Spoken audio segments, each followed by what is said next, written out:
Hello, ako si Joey, isang OFW dito sa Japan at nagtatrabaho ako dito bilang isang farmer.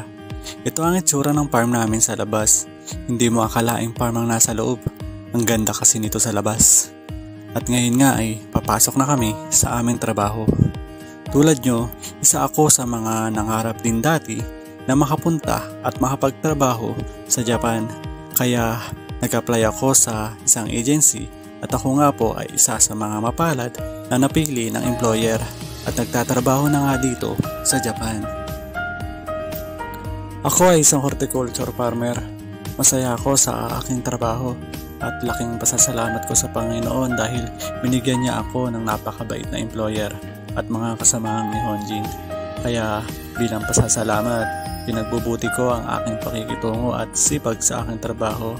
Ang pagiging isang OFW dito sa Japan ay hindi ganong kadali dahil kailangan ng tibay ng loob at sakripisyo ang kakailanganin mo para sa iyong pangarap.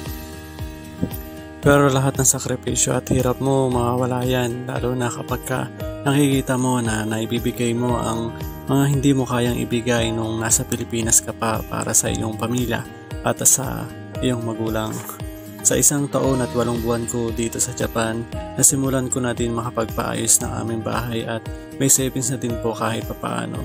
Kaya sobrang nagpapasalamat talaga ako sa Wonderful International sa pagiging instrumento nila sa pagtupad ng aking pangarap. Kaya sa nangangarap din tulad ko, huwag mawawala ng pag-asa, makakarating ka din ng Japan.